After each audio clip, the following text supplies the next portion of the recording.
नमस्कार। क्या है तंत्र और क्यों तंत्र को इतना रहस्यमय, गूढ़ और कभी-कभी भयावह माना जाता है? क्या तंत्र, सिद्धि, अल्केमी, ब्लैक मैजिक और ऑकल्ट प्रैक्टिसेस एक ही ऊर्जा का नाम है? भारत में जब भी तंत्र का नाम आता है तो मन में एक ही छवि सामने आती है। काले वस्त्र पहना हुआ व्यक्ति, चेहरे पे राख लगाए हुए, जंगल या शमशान में फूंक फट स्वाहा करता हुआ। परंतु सत्य इससे कहीं गहरा है। तंत्र केवल मंत्रों, यज्ञों और साधनाओं का नाम नहीं, ये ऊर्जा का विज्ञान है, कॉन्शियसनेस का शास्त्र, जिसे सही रूप में समझना इतना आसान नहीं है। तंत्र का अर्थ है तन और त्र से बना शब्द। तन यानी शरीर और त्र यानी साधना, विस्तार। अर्थात तंत्र वह विद्या है जो हमारे शरीर और चेतना के माध्यम से ब्रह्मांडीय ऊर्जा को समझती है। तंत्र की उत्पत्ति शक्ति परंपरा से हुई है, जहां देवी को सृष्टि की मूल ऊर्जा माना गया है। पुरुष यानी शिव और प्रकृति यानी शक्ति, ये दो सिद्धांत हर मनुष्य में मौजूद हैं।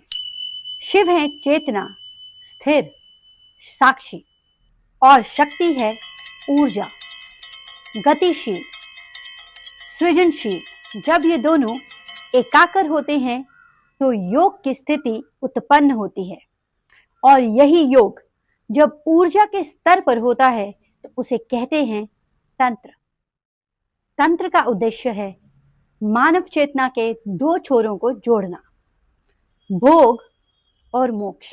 जहां एक और वैदिक परंपराएं हमें त्याग और संयम सिखाती हैं, वही तंत्र सिखाता है त्याग में नहीं बल्कि अनुभव में मुक्ति है।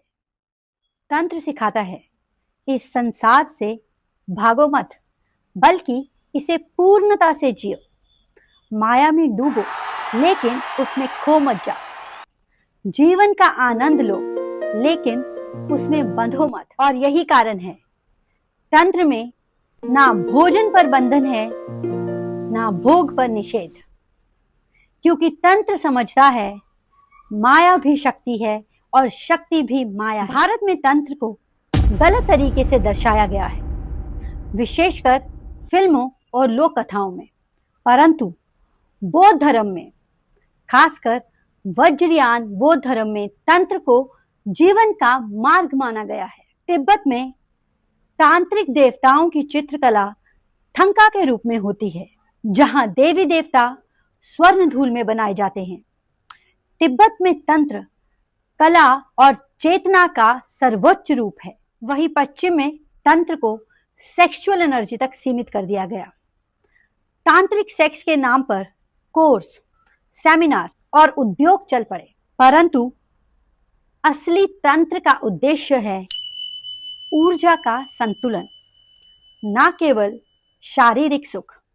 तंत्र के अनुसार हमारे शरीर में 7 ऊर्जा केंद्र होते हैं, जिन्हें चक्र कहा जाता है। इनमें सुप्त ऊर्जा मूलाधार चक्र में सोई रहती है। जब साधक तांत्रिक साधना से इस ऊर्जा को जागृत करता है तो ये ऊपर उठकर सहस्त्रार तक पहुंचती है, जब शिव शक्ति का मिलन होता है।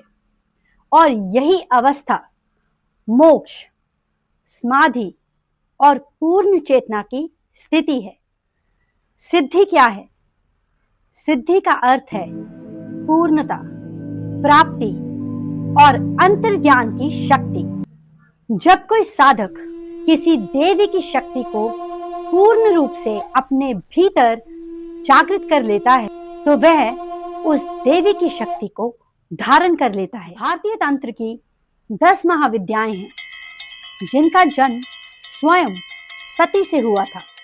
काली, समय और मृत्यु की स्वामिनी, तारा, ज्ञान और मार्गदर्शन, त्रिपुर सुंदरी, सौंदर्य और समरसत्ता, भुवनेश्वरी, ब्रह्मांड की माला, छिन्मस्ता, आत्मबल और बलिदान, भैरवी, शक्ति और जागरण, धूमावती, त्याग और वैराग्य, भगलामुखी, शत्रु नियंत्रण और विजय, मातंगी, वाणी और सूर्य शक्ति, कमला, लक्ष्मी स्वरूपा, धन और संपन्नता। हर देवी एक विशेष ऊर्जा का प्रतिनिधित्व करती है। उनकी साधना से व्यक्ति को संबंधित सिद्धि प्राप्त होती है, परंतु ये मार्ग अत्यंत कठिन है।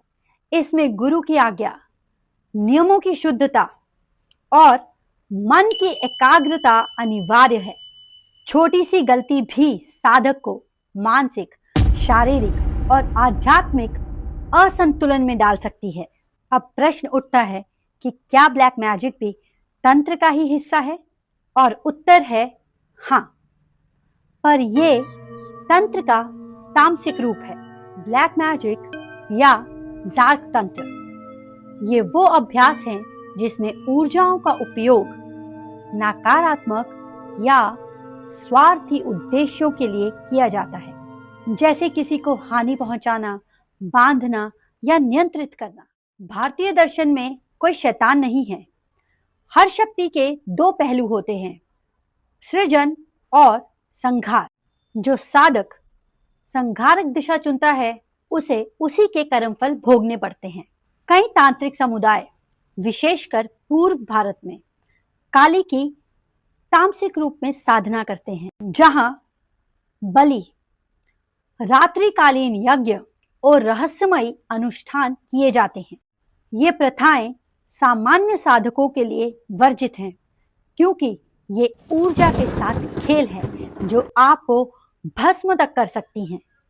एल्केमी पश्चिमी परंपरा की ये एक विद्या है जिसमें धातुओं को सोने में बदलने का प्रयास किया जाता है, परंतु भारतीय दृष्टिकोण से ये केवल भौतिक सोना नहीं बल्कि आत्मिक सोना है, अर्थात चेतना का रूपांतरण।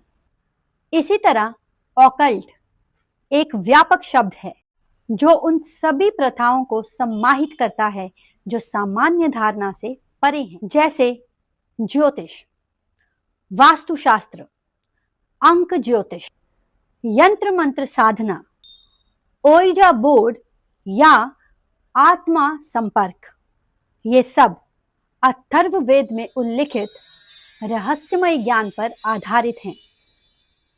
विश्व की हर सभ्यता में तंत्र का कोई ना कोई रूप रहा है। तिब्बती बौद्ध धर्म में ये वज्रयान कहलाता है।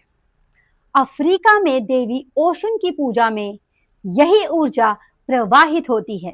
ग्रीक परंपरा में ये हर्मिटिज्म बन गया। परंतु सबका सार एक है, ऊर्जा एक है, रूप अनेक हैं। तंत्र भय नहीं है, तंत्र स्वतंत्रता है। ये वो मार्ग है जो हमें सिखाता है कैसे अपनी ऊर्जा को जागृत करें, कैसे माया को देखें, जिएं और फिर उससे ऊपर उठ जाएं। जब साधक अपनी भीतर की देवी को पहचान लेता है तो वह जान जाता है मैं ही शिव हूं। हरि ओम तत्सत।